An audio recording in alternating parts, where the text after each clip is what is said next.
Welcome to CityCast Denver. I'm Bree Davies, and here's what Denver's talking about.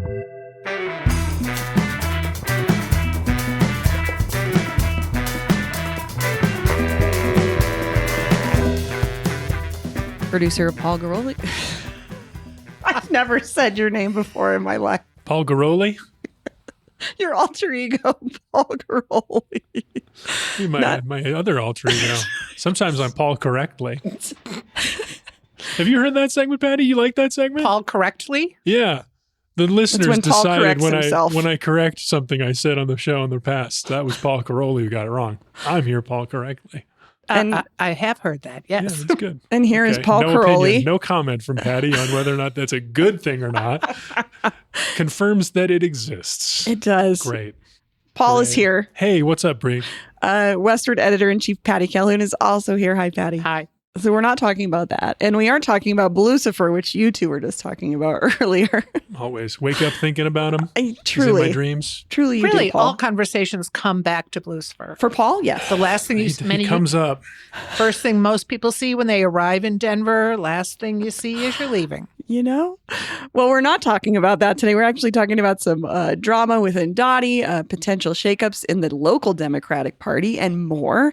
Let's start with the trouble with Dottie, the Department of Transportation and Infrastructure. So last week, Denver Post reporter Elliot Wenzler wrote this story about Dottie, and there's been some loss of key employees in recent months, along with these high-profile issues with transit projects. Paul, can you remind us of some of these Dottie projects that have been making headlines for the wrong reasons? Boy, can I? I did not put together a list, but it does seem like there's been a million of them, you know? I mean, I guess the oldest one that jumps to mind is the 2900 block of Larimer that they shut down to cars. And about that. I remember the bike community in particular, but street safety advocates in general were pretty invested in that whole program of the shared streets that the Johnson administration has gone on to sort of change the vision of. But there were some business owners that were against it. And so that was one. Dottie sided with them, and now there's cars back on there. Bike infrastructure in general that has been rolled back or changed depending on who you talk to. Bollards removed during this administration. More recently, the 13th and 14th Avenue changing from one-way to two-way was perhaps Overnight or by the minute. Yeah. With no warning. With no warning other than obviously like folks on council making social media announcements like, hey, just so you know, because it didn't seem to come out from the city directly. Yeah, that one was so undercommunicated. When I saw Chantel Lewis, Councilwoman Lewis, talking about that, I literally was in disbelief that was a problem. I know, you were like, what do you mean? And I was like, no way the Department of Transportation and Infrastructure would not have been communicating this for weeks if they're going to change these streets' Chantel orientation. was telling us, no, they were absolutely not. She was saying it, and I was like, no, and I was wrong. And the collision course with reality, it did not go well. We understand will it calm traffic, the road diet, but you have to warn people in advance, unless I guess you don't want the big problem they've wound up with on Alameda. Yeah. Because doing it by surprise get you around that for a minute. Alameda, top of the list. I mean, if we're talking about Dottie Quagmire's a top 5, that's number one. Number one with a bullet. The street safety plan that they worked on for years, they talked to the community about, they had a whole idea, we're going to shut down a lane, we're going to make it safer, we're going to do all these other things, and then at what seemed like the last minute to people in the neighborhood, the higher-ups at Dottie and the mayor's office, perhaps, we still don't know exactly how the decision was made, changed their minds, different plan with a whole other lane of traffic, and then people were upset, and then they've gone back and forth ever since. And we have about 400 episodes about it if you want to learn more. Yeah. But Patty, you were sharing with us that you've gotten some multiple op-eds about this issue. People are hot about Dottie. I mean, we ran one about just why don't we have speed bumps, which are called, I can't even remember what they're called, little ripples, road ripples. I don't know what they're called, but that was recommended in a report that Dottie ignored. So we ran that piece last weekend. We got 2 last week, just going back on the Alameda issue, which we've all heard a lot about, and which the Post really focused on in this takedown of what's going on at Dottie. But people who say, look, we filed CORAs and we're not getting the information we should be getting from the city about what happened when a certain person related to Phil Anschutz hired someone and went and talked to the city. But the end result was a switchback, reducing the road diet. And now we've got the road diet back again. And people are just trying to figure out exactly what's going on, which is what the Post did last week. Yeah, what Patty's referring to is this article from friend of the show, Elliot Wensler, who wrote about turnover at the very upper echelons of the transportation department. The headline is, Dottie has lost key employees amid project missteps and controversy. And over the past 6 months, I think is the timeline, but she says they've lost key leaders. It amounts to about 10% of the top leadership. The core team have turned over in the past 6 months. With 50 resignations, the department overall has lost more employees to voluntary departures than any other in the city since the round of layoffs last year. That number was kind of crazy to me. The 50 resignations, and I do want to shout out Elliot's reporting because she went digging through LinkedIn just to see how things were changing on people's profiles. And on top of those high profile resignations you were talking about, Paul, they lost the head of traffic and safety, head of capital construction projects, a senior engineering manager, the director of waterway resiliency, a deputy city traffic engineer, a senior city planner, and an asset program manager. So yes, from the Post reporting, it looks like there has been a lot of change internally with Dottie. I would say the article does not say how many people in total comprise this, quote, core team. If five positions have turned over in the last 6 months, and they say, I guess they say 10%. So that's probably 50 people. I don't think 10% of a core team is that much. No. And I think even if they're big, well, it's still 10%, and that still leaves you 90% of your core team. So I'm not so sure that's significant. I think the more important thing is the remaining, were they really doing a great job when everyone was there? That's one of the questions. And I think we all had issues about the bollards and the bike lanes coming and going. There were already issues before the freeze, before the layoffs. So the question is it really a well-run agency? Is it being clear in communications in the way it needs to be? Is it making decisions then walking back on them in a way that is borderline unethical, but at least stupid? So there are a lot of different issues there. And there was one issue that came out just in the reporting of this story that was crazy. Oh, the Amy, executive director, Amy Ford, allegedly... If the question is about management of the agency, we look at Amy Ford, who is the executive director. She's been at the center of it all. And this story about this turnover includes an anecdote about how the story was reported that we should discuss. I think we might see some different things in here than perhaps the average reader of this story, just given how we, have experienced doing this kind of think story. about this all the time. Think about her a lot. So the story is, the Post had planned to publish a version of this story Tuesday that included comments on the record by a former Dottie employee who was critical of Dottie's leadership and direction. The Post delayed publication after that person requested Monday night that they no longer be named. Ford had contacted a family member. Allegedly. Right. Is that allegedly? I don't. Okay. It doesn't say that in here. I think that's true. Okay. Ford had contacted a family member who is still a staff member at Dottie about the story and asked for the former employee's contact information. So what we don't know is why she wanted that.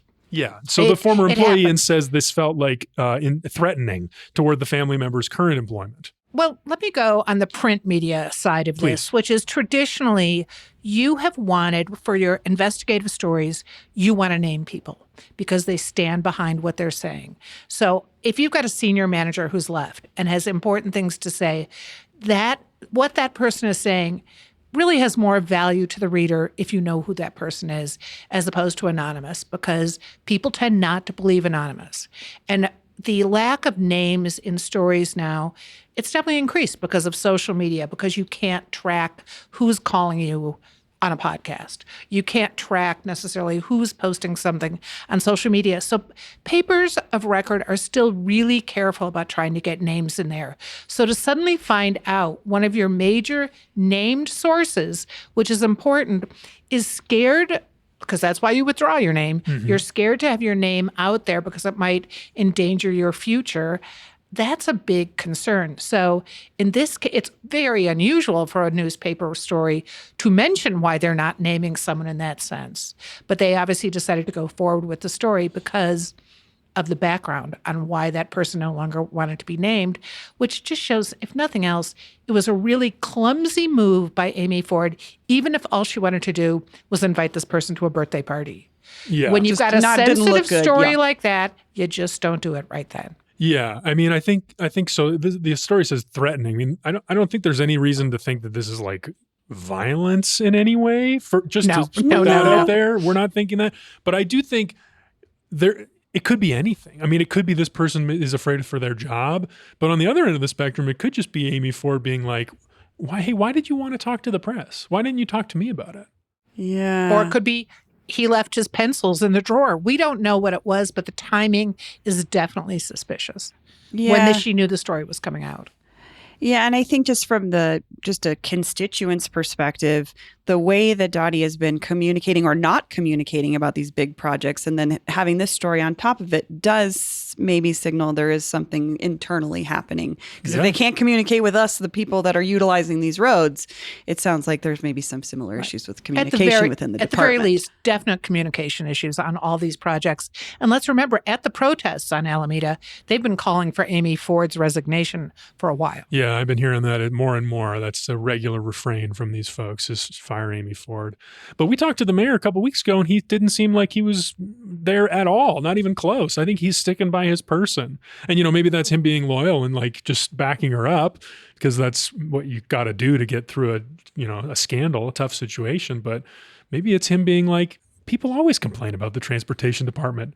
Well, and true, they just do. The one holding the bag. I wanted to ask you that, Patty. Like, is there a time in recent history when you remember Dottie making so many headlines in this capacity? Well, you also have to remember it's not the same department it used to be that kind of merged transportation and infrastructure together. Yeah. So it's a bigger office now than it used to be. It has more it needs to handle, but it also has not as many as the combined departments, but it still has more employees than it used to. 1,100 employees. Right. But you've got challenges. You didn't have the challenges 20 years ago on the bike lanes because you weren't building them. You've got Colfax people are complaining about, even though that's also a state project, you have people the BRT who aren't project happy. you're talking about. Yeah. The Colfax, bus rapid transit. We're about to see some of that maybe happen on Federal and on Colorado Boulevard, and people are nervous about that. But more than anything else, they just can't get around their city, and they want to know why. They want to know why they're not being told, whether they're on bike or in a car or in a bus. Yeah. They're irritated they can't get around this city. And I remember asking that question probably, 5-10 years ago. I used to talk to our good friend of the show, Nate Miner, who was the greatest reporter one of the greatest transit reporters CPR. Denver's ever had, for sure. He had a real sense of it. But, you ask that question now, and you get people being like, well, here, the RTD is in charge of this piece, and they're the ones that are running the buses. And then RTD is like, well, CDOT actually is running that BRT project. We're not touching that one so much. And then some people are like, well, the legislators aren't giving us enough money to run the buses frequently. And then the legislator's like, well, the governor actually prefers to his front range passenger rail. And then the governor's like, well, people aren't riding the buses. And then it's like all in circles, and there's no one that actually owns any of it. That's how I feel about the Pena Boulevard widening study conversation. That was a big component of it too that I think they've had to revisit is like, why are there buses involved or light rail involved in this conversation? Well, that's a separate thing. And to the person, the human being utilizing the roads or the trains or the buses or like you're saying, the bike lanes, none of that matters. Yeah. It's just like, why does it not work? And part of it is that structural governance problem that is so boring that they're debating at the legislature around RTD right now. But I think part of it is the geography of the state itself. We have 6 million to 7 million people here in Colorado, and about 60% of the state is urban. And we share this one kind of mega city on the Front Range. And that happens to be a particularly difficult thing to put public transportation into and fund fairly and equitably. Yeah, and we're connected to all these other little municipalities around that can make these suburbs, projects really complicated. Fort Collins, Pueblo, people, it's like for some people, it's a shared living space. You can commute between all these things and have your life across municipalities. And for some people, you can't. For some people, they really want that dense urban living. Maybe you get more in New York City. They want that to be Denver. And that's, there's this cultural divide. Well, and you want, if you are driving to the mountains or you're driving up I-25 to Fort Collins or you're going down to Colorado Springs, you want it not to take twice as long as it used to. And Pena is the same thing.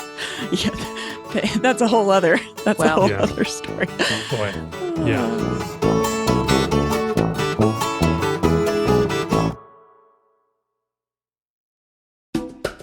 This episode is brought to you by Denver Health. We talk a lot about building a stronger Denver, and one of the smartest investments that you can make, your kids' health. That's why Denver Health is proud to tell Denverites about its Denver Health school-based health centers, 19 health clinics located right inside Denver Public Schools. Students can get medical care, mental health counseling, dental services, sports physicals, immunizations, and more, all without leaving their campus. You ever had to make a dentist appointment or a doctor's appointment for a child when the dentist office is open till like 3 o'clock in the afternoon? If they can do it right at school, it's like doesn't even mess up their day at all. And here's the big one. Services are provided at no cost to families. It's convenient, it's confidential, and it helps students stay healthy, focused, and ready to learn. So if you're a DPS parent, guardian, or student, this is one Denver resource worth knowing about. Learn more about how Denver Health supports our kids at denverhealth.org/SBHC. That's denverhealth.org/SBHC. Hey, did you know CityCast Denver has a perks program? Every week, we're highlighting some standout deals from our favorite businesses in town to help you support local and save some money. It's a win-win. Here's a highlight from this week. Coming to Denver or planning a staycation? Reserve your Mile High Experience box with Green Door. Choose edibles or flour, plus Colorado-made snacks and travel essentials, ready for pickup at our trusted local dispensary partner. Everything you need to elevate your trip and enjoy local experiences. And you can use our code DENVERPERK for $10 off. These businesses are offering deals to CityCast readers and listeners because they know you're the most engaged and passionate Denverites.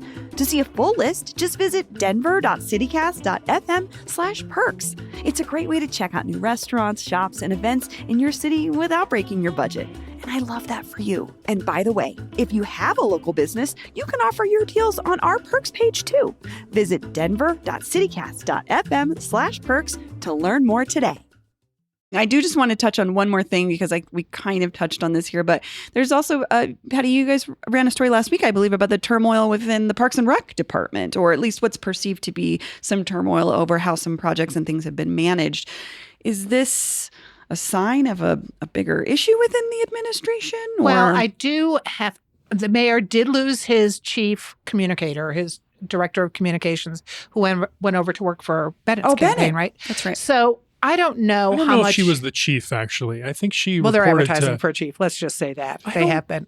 I didn't see. I looked at that listing. I'm now not they have a aware of second these listing. changes. Okay, maybe you're more up on it than I am. Well, but let's just say you're talking about Jordan, who works for Bennett. Like there is no one working on the message and the message should be, you want to say what the mayor and his cabinet, their goals are, what they're doing, but you also want to be responsive to the community, to the people who elected that mayor. You want communication to be smooth. And in the case of the parks, there was a meeting with a city council meeting. Jolene Clark was there, and they were hot about a variety of ideas, problems, many of which could have been solved with communication.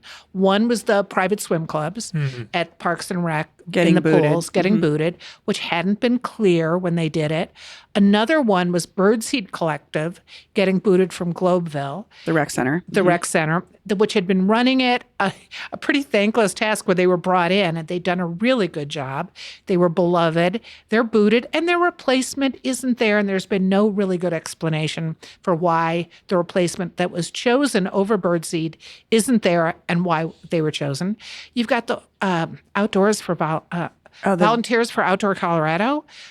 Beloved group that is being booted from Washington Park, from the facility they upgraded incredibly, raised so much money to make an amenity there, and they're getting booted, and not really good answers for why. So maybe it's just a and then communication. There are a few more, yeah, the guy with the Swan Boats guy. The Swan Boats guy is a good example. Wash Park getting booted. Yeah, but maybe it is just a communication issue. I don't know about that. I when I read that story, I had a different idea. I thought maybe there's something deeper about a policy change around revenue.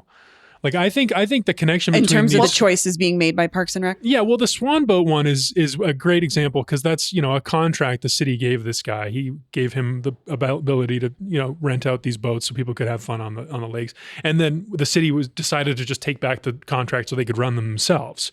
That is the only good example for your argument there. I agree. They probably do want to get revenue at the parks, but then what you have to do is have a viable business ready to go in. So we have Echo Lake Lodge. could be a great revenue source. Yeah. Nothing's happened there for 2 or 3 years. Buffalo Bill closed for over a year and a half, the souvenir store. Now, we know that that project needed work, but still, you got to get going on it if you want to bring money in.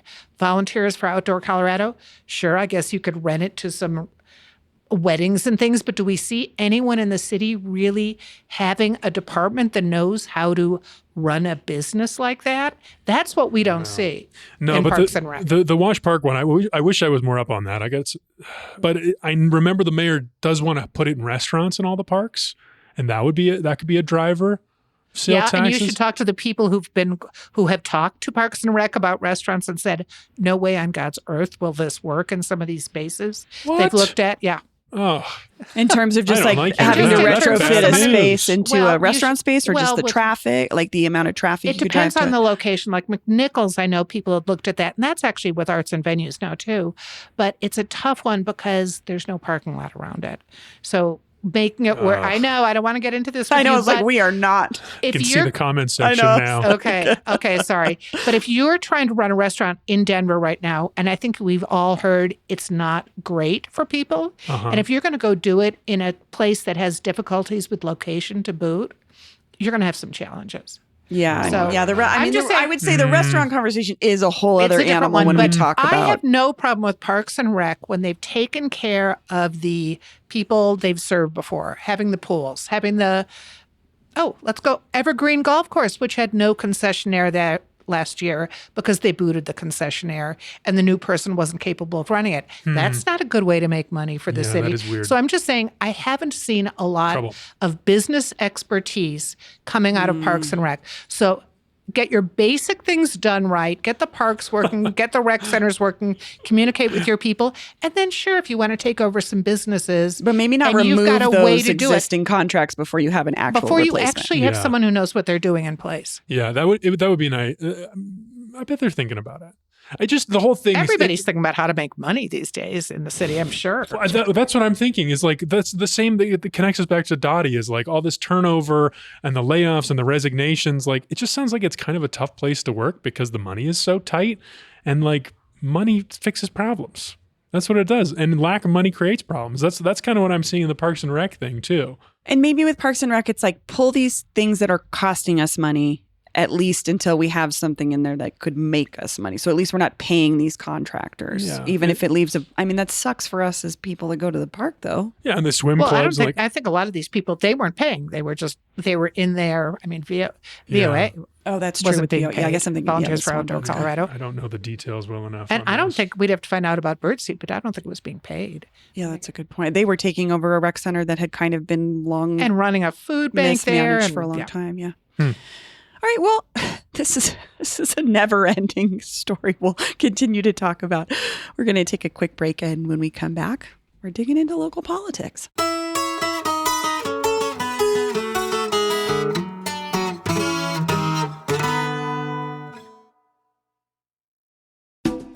This episode is brought to you by Cozy Earth.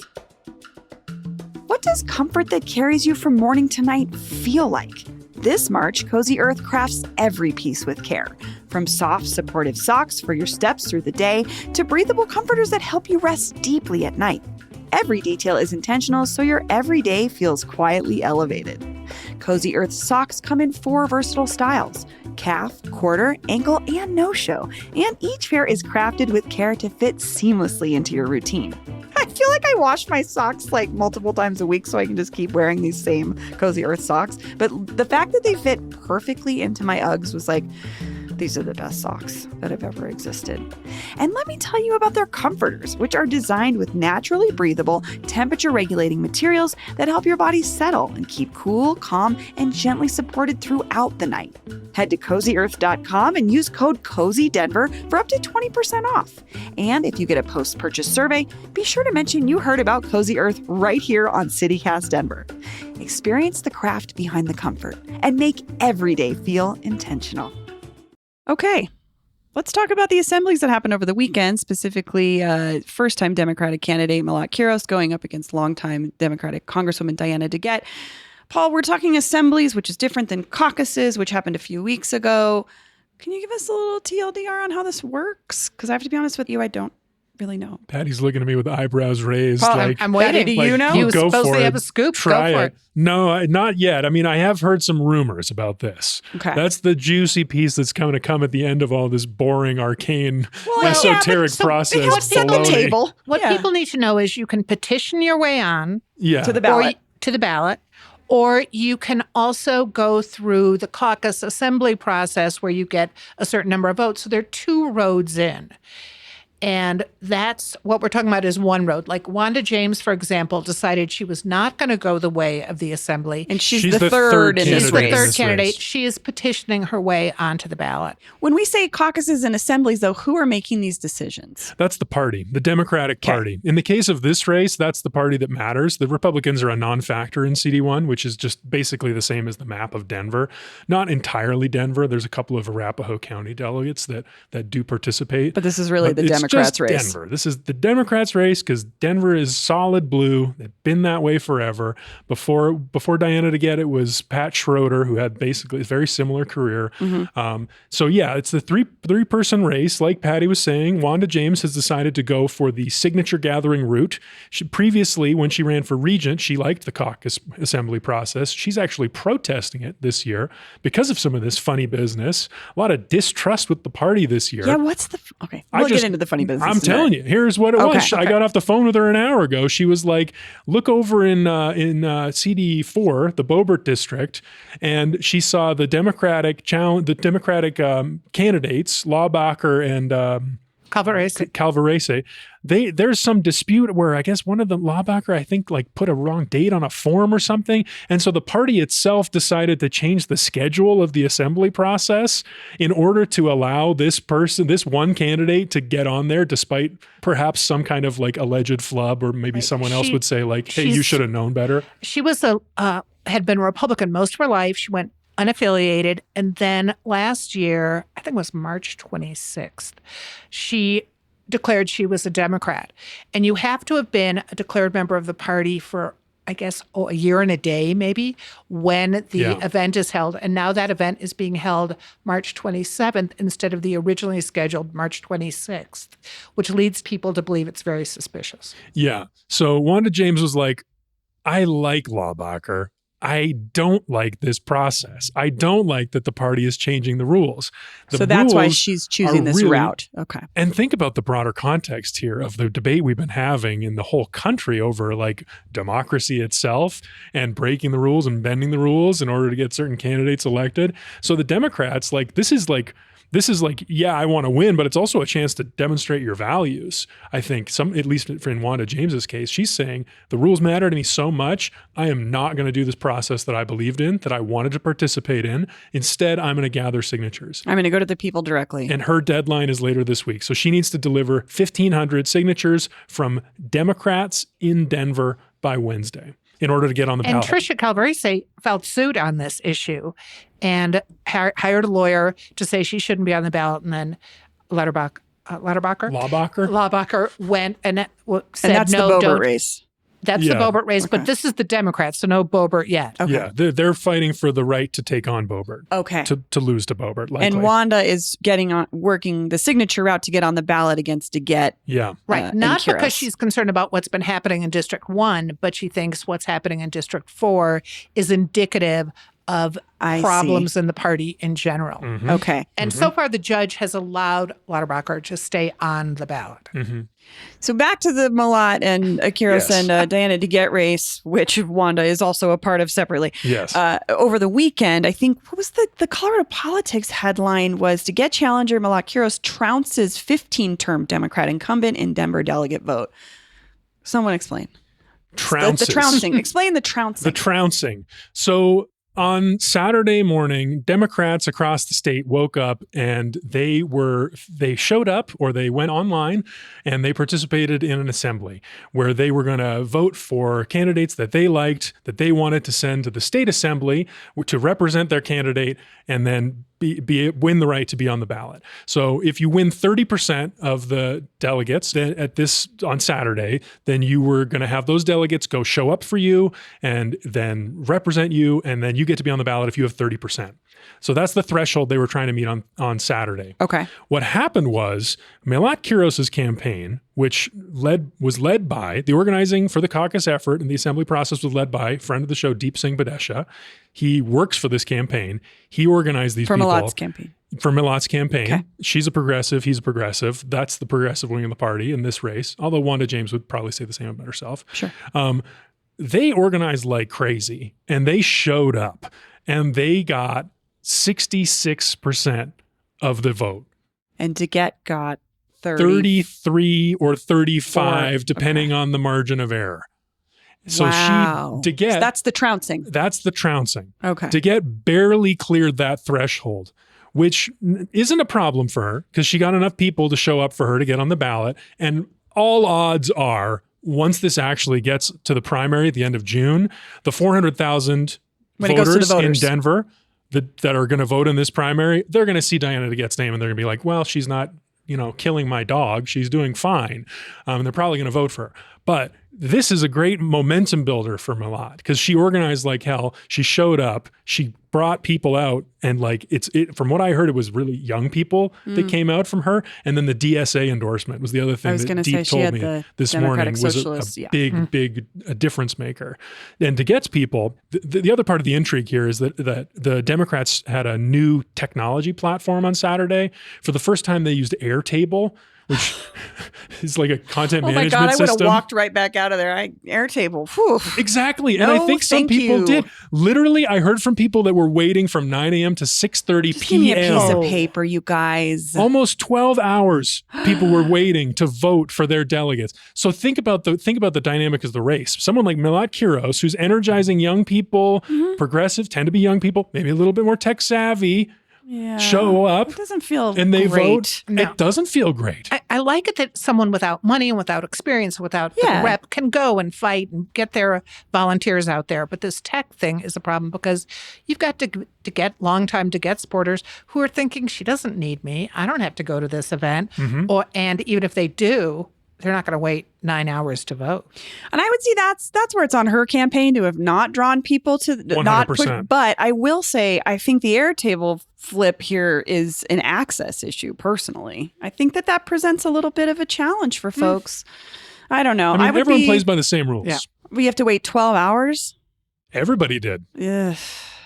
But I agree. But if anything, I think we're seeing this as like this is one of those seats where maybe our 15-term incumbent needs to... It's possible. People are talking about it. I personally think it's a real long shot right now, but I talked to Wanda James earlier today, and she and her campaign shared with me some internal polling that they had done that shows 66% of Denverites would like to vote for a different candidate. They would consider other candidates or vote for someone else other than DeGette.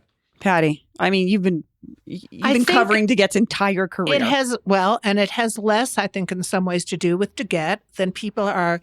It's time for change. It's time for new people. So 66% might say, yeah, I'd consider someone else. It depends on who that someone else is, too. Yeah. But it's no surprise. We've seen polling like that with Hickenlooper, with Bennett and we'll see it again if he's running again for the Senate, depending, that people it's time for a change. We've certainly seen that coming out of all the D.C. offices. I was going to say, this is a national conversation. People are tired of the 90-year-olds, 80-year-olds, 70-year-olds in Congress. And I think that's legit. And we are seeing the energy there good for younger candidates, bringing out eager new supporters. We should be talking about this. Yeah, so Malat is going to, because she had such a great showing on Saturday, she is going to probably be the first name on the ballot.